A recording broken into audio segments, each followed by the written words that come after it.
Bonjour à toutes et à tous et bienvenue sur Radio CSERT, votre rendez-vous quotidien avec l'actualité de la cybersécurité. Je suis Marc-Frédéric Gomez, nous sommes le mardi 19 août 2025, épisode 393. Au programme aujourd'hui, nous commençons par les ransomware au Japon avec une augmentation marquée des attaques ciblant principalement les PME du secteur manufacturier en ce début d'année. Ensuite, direction les coulisses techniques avec Godrat, un rat issu de GhostRat diffusé via Skype et utilisant la stéganographie pour infecter les entreprises financières. Puis nous poserons un regard diplomatique vers une campagne d'espionnage menée par Kim Soo-ki APT43 qui a visé 19 ambassades à Séoul. En parallèle, retour sur une violation de données chez Allianz Life avec la compromission de données sensibles de plus de 1,1 million de clients via l'attaque ciblant une plateforme Salesforce. Le tout orchestré par Shiny Hunter. Toujours sur les vulnérabilités actives, la CISA a ajouté la faille CVE 2025-54948 de Trend Micro Apex One à son catalogue Kev en raison d'exploits en cours. Autre faille critique à noter, un exploit public de vulnérabilité enchaîné dans SAP NetViewer qui a la CVE 2025-31324 et 42999, désormais utilisé par des groupes comme Quilin ou RomSonX pour contourner l'authentification et l'exécution de code à distance. Et pour conclure cette introduction, une vulnérabilité plus ancienne mais toujours pertinente, la CVE 2015, vous avez bien entendu, la 2015-6830 sur PHP-MyAdmin, exploitable par brute force et ressurgissant via un exploit Python publié récemment. Bien entendu, vous retrouverez sur le site de Radio CSERT ainsi que dans la description de l'épisode l'ensemble des sources utilisées pour cette revue d'actualité. Au premier semestre 2025, le Japon a connu une augmentation notable des attaques par ransomware.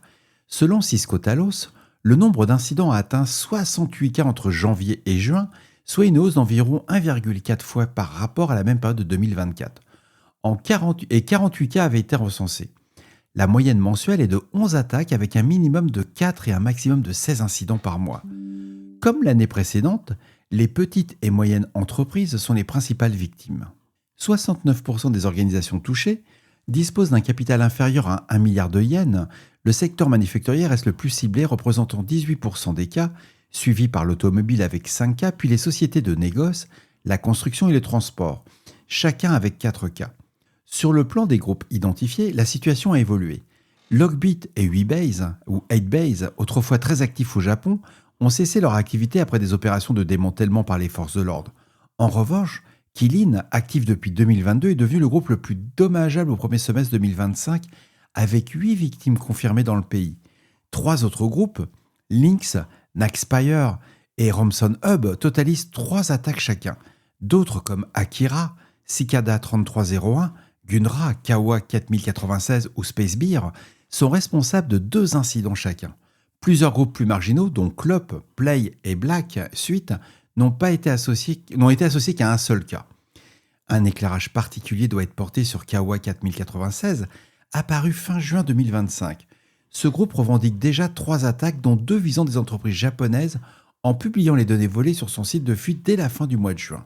Le ransomware déployé, nommé Kawa Locker, présente des caractéristiques techniques précises. Il charge son fichier de configuration via l'API FindResourceW afin de définir les extensions et répertoires exclus du chiffrement, les processus à arrêter ainsi que les commandes à exécuter. Dans certains cas, il déclenche un redémarrage forcé après chiffrement, l'extension des fichiers chiffrés générée dynamiquement et une icône spécifique est créée dans le répertoire public enregistré dans le registre Windows.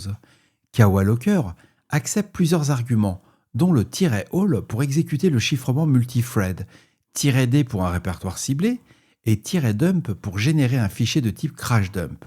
Lorsqu'il est exécuté sans l'argument -all, il se relance automatiquement avec cette option et crée un mutex pour éviter l'exécution multiple. Ce chiffrement repose sur l'algorithme SALSA20 avec une taille de bloc variable en fonction de la taille des fichiers. Ces fichiers inférieurs à 10 mégaoctets sont chiffrés en totalité, tandis que les plus volumineux sont découpés en segments de 64 kilooctets. Le logiciel malveillant dépose une note de rançon intitulée « Restore my file kava.txt » dans chaque répertoire affecté. Celle-ci précise que les données ont été chiffrées et exfiltrées et qu'elles seront publiées en cas de refus de contact. Après chiffrement, plusieurs commandes sont exécutées pour effectuer les sauvegardes des journaux d'événements, notamment via le vssadmin.exe et le wave utile. Une variante de Kawa Locker 2.0 a été observée fin juillet 2025, ce n'est que quelques jours. Parmi les différences, la note de rançon comporte une nouvelle adresse de contact et une option de configuration Hide Name, permettant de chiffrer les fichiers en modifiant leur nom selon un hachage de chemin complet. En résumé, si je devais faire sur cet article de Cisco Talos, la première moitié de l'année 2025 confirme une intensification de la menace ransomware au Japon. Les petites et moyennes entreprises restent particulièrement vulnérables avec le secteur manufacturier en première ligne. Kirin et Kawa 4096 apparaissent comme les acteurs à suivre de près, reflétant une recomposition du paysage après le retrait forcé des groupes majeurs comme Logbit et 8base ou 8base.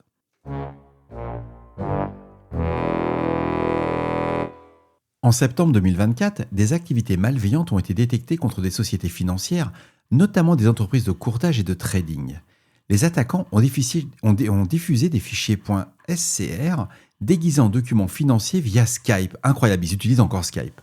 Ces fichiers contenaient un nouveau Remote Access Trojan baptisé GodRat, dérivé du code source de GhostRat beaucoup plus connu. Pour contourner les détections, les attaquants ont utilisé de la stéganographie. Le shellcode était dissimulé dans des images et une fois exécuté, il téléchargeait GodRat depuis un serveur de command and control. GodRat accepte des plugins additionnels. Les attaquants ont utilisé File Manager pour explorer le système compromis et déployer des modules, ce qu'on appelle des infostealers, des voleurs de mots de passe pour navigateurs, un appelant secondaire asyncrat ont également été installés pour maintenir l'accès persistant. La proximité du code avec AWE SOM Purpot Rat, identifié en 2023, suggère que GodRat est une évolution de ce dernier qui est probablement lié aux activités de l'APT Winty. Alors Winty, c'est W-I-2-N-T-I. Les campagnes sont toujours actives avec une détection récente le 12 août 2025. Et parmi les méthodes de diffusion, on retrouve des fichiers .sr, les fameux .screen, mais aussi des .pif, eux aussi présentés comme des documents financiers. Les attaques ont été observées à Hong Kong, aux Émirats arabes unis, au Liban, en Malaisie et en Jordanie. Sur le plan technique, deux types de loaders de shellcode ont été identifiés. Le premier intègre directement le shellcode dans le binaire et le second le lit depuis une image. Un exemple. Le fichier 2024-08-01 2024-1231 data.sr va décoder le shellcode avec une clé XOR codée en dur, puis l'injecte en mémoire dans un processus cible. C'est terrible comme truc, ça marche assez bien. Tandis qu'un autre, le 2024 11 15 23 45 45.sr, inclut un chargeur SDL2.dll chargé par un exécutable signé avec un certificat expiré de Valve. Ce chargeur extrait des octets cachés dans une image JPEG, puis les exécute en mémoire. Ce shellcode recherche une chaîne godinfo, suivie d'une configuration chiffrée qui contient l'adresse IP du C2, le port et les paramètres d'exécution. Il établit ensuite une connexion avec le C2 et reçoit un second étage, c'est ce que j'appelle le deuxième étage de la fusée, contenant la DLL GodRat. Et cette DLL, elle se nomme online.dll, exporte une seule fonction, run, et elle tente d'injecter le code dans un processus légitime comme curl.exe ou cmd.exe, en utilisant le paramètre Puppet, déjà présent dans AWSOM Puppet. Une fois actif, le RAT va collecter les informations système, le nom de la machine, les utilisateurs, les processus et les antivirus détectés. Les données sont compressées puis encodées avant d'être envoyées au serveur de command and control. Mais il faut savoir aussi que GodRat peut exécuter plusieurs actions. Il peut injecter des DLL plugins, fermer sa session, télécharger et exécuter des fichiers, ouvrir des URL via Internet Explorer ou encore écrire des données de configuration locale. Tandis que le plugin File Manager va permettre de parcourir les disques, lister ou supprimer des fichiers, créer des répertoires ou déplacer des dossiers, exécuter des commandes et même déposer des exécutables du type 7-zip pour extraire des fichiers. Le deuxième étage de la fusée est beaucoup plus intéressant.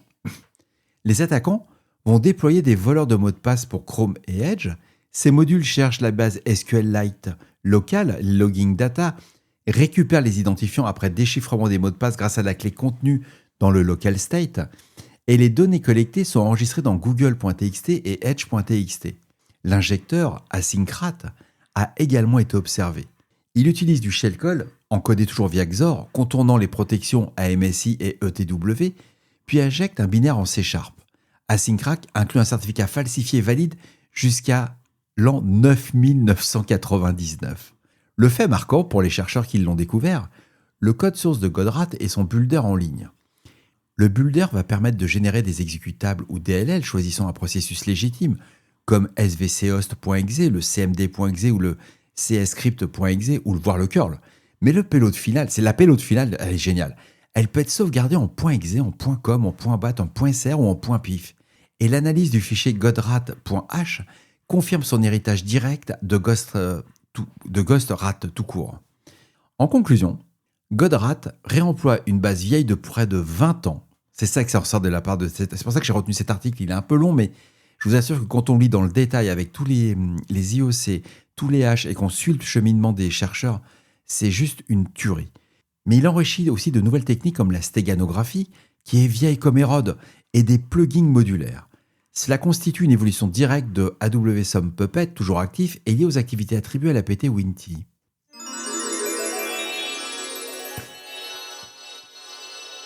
Une campagne d'espionnage active depuis mars 2025 est toujours en cours, a été détectée contre au moins 19 ambassades et ministères étrangers en Corée du Sud. Cette opération est attribuée au groupe Kimsuki, ou APT43, affilié à la Corée du Nord. Leur mode opératoire, c'est de la technique d'intrusion via du spear phishing qui usurpe des diplomates et des documents officiels. Des officiels. Les leurs, c'est des faux comptes rendus de réunions, des lettres d'ambassadeurs d'invitation à des événements, et les formats utilisés sont assez basiques, c'est des archives zip protégées par mot de passe contenant des exécutables déguisés en PDF. La charge utile va déployer une variable du malware Xenorat.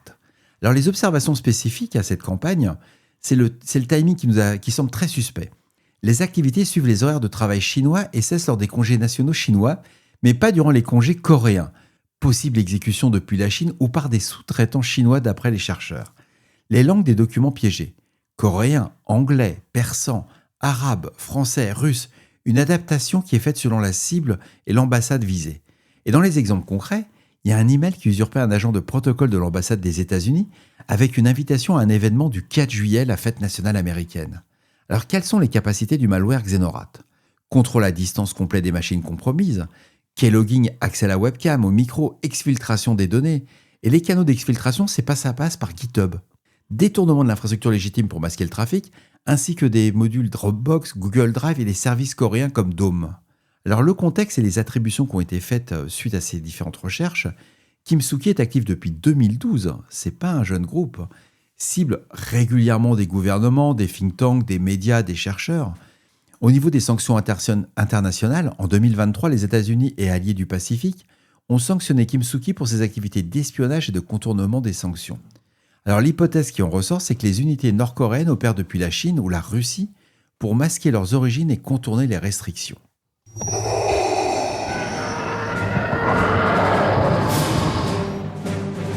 En juillet 2025, l'assurance Allianz Life, filiale américaine du groupe Allianz SE, a été victime d'une fuite massive de données suite à un piratage d'un système CRM basé sur Salesforce.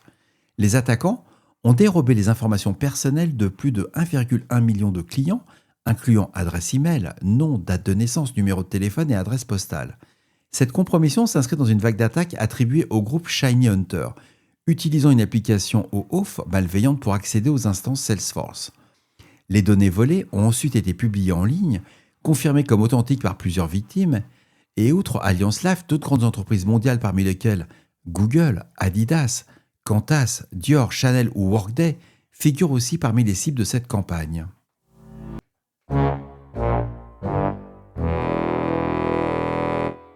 La CISA a ajouté une nouvelle faille critique dans Trend Micro Apex One dans son catalogue des vulnérabilités activement exploitées sous la CVE 2025-54948. Début août, Trend Micro a publié des correctifs pour 2 vulnérabilités critiques, la fameuse CVE 2025-54948 et la CVE 2025-54987, toutes deux notées à 9.4 sur l'échelle des CVSS. Ces failles affectent la console de gestion Apex One On-Premise et permettent une injection de commande menant à une exécution de code à distance sans authentification préalable. L'éditeur a confirmé avoir observé au moins une tentative d'exploitation active dans la nature. Les 2 failles sont similaires mais ciblent les architectures CPU différentes. Elles ont été signalées par Jackie HCH de Core de Tech via le programme Trend Zero Day Initiative. Pour Apex One as a Services, des mesures de mitigation ont été déployées au 31 juillet 2025, Pour les environnements on-premise, un outil temporaire de correction est disponible en attendant la diffusion du correctif complet. Tiens, ça rappelle nos amis d'Ivanti. Ce correctif désactive la fonction Remote Install Agent, mais les autres méthodes d'installation, telles que l'utilisation d'un chemin UNC ou d'un package agent, restent opérationnelles. Bref, on met un rideau devant la porte ouverte. La CISA, dans le cadre de la Binding Operational Directive 2201, impose aux agences fédérales américaines de corriger cette faille d'ici le 8 septembre 2025, et les experts en cybersécurité de la CISA recommandent également aux organisations privées de vérifier si leur infrastructure est exposée et d'appliquer sans délai les mesures de rémédiation. Bref, on ne réfléchit pas, on patch.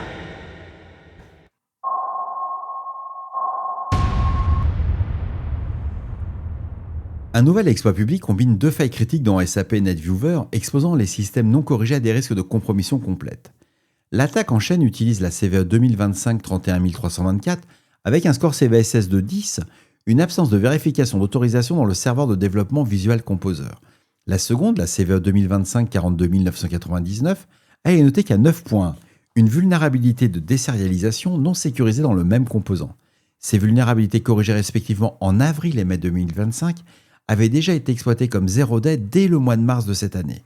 Selon Onapsys, cette combinaison permet à un attaquant non identifié de contourner les contrôles, d'uploader un fichier malveillant puis de l'exécuter avec les privilèges administrateurs de SAP. L'exploit permet l'implantation de Web Shell, mais aussi des attaques de type Laving of the Land, en exécutant directement des commandes système sans dépôt d'artefacts supplémentaires. Des groupes de rançongiciel et d'extorsion de données tels que Quilin, Bialand et RomsonX, ainsi que plusieurs acteurs liés à la Chine spécialisés en l'espionnage ont déjà exploité ces failles pour cibler des réseaux critiques. L'exploit a été signalé publiquement par VX Underground, attribué à une alliance baptisée Scattered Lapsus Hunter, formée par Scattered Spider et Shiny Hunter.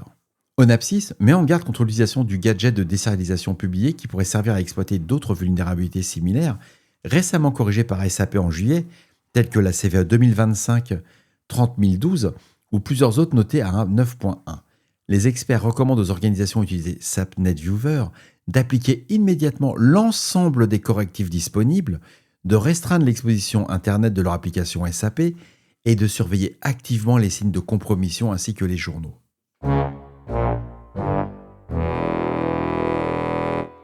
Alors là, on va revenir, on va faire un peu d'archivage.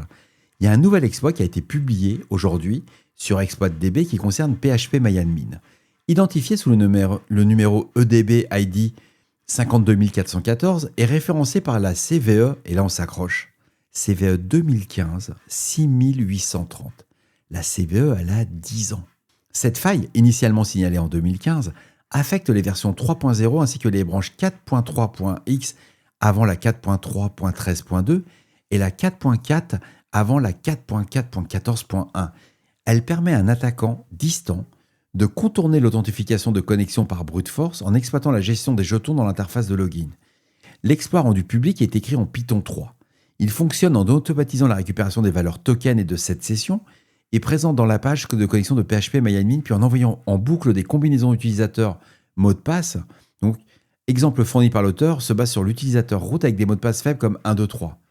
En cas de succès, la session ouverte est détectée via la redirection via le index.php root égale /logout et les identifiants compromis sont consignés dans un fichier.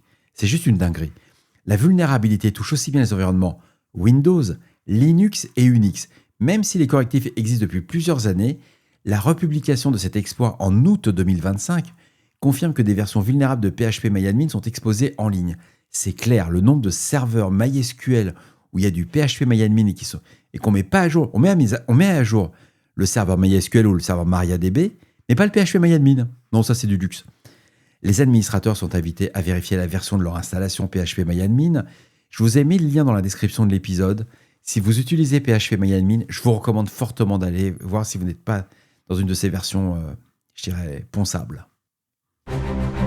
Et voilà, cet épisode de Radio Cesseur du mardi 19 août 2025 touche à sa fin. J'espère qu'il vous apportera des informations claires et utiles. N'oubliez pas, si vous avez des retours ou des sujets que vous aimeriez voir traités, faites-le moi savoir. D'ici là, restez vigilants, surveillez vos systèmes et surtout, on ne réfléchit pas, on patch. On se retrouve demain pour un nouvel épisode. Il est un peu long, 20 minutes quand même. Prenez soin de vous, je vous embrasse très fort.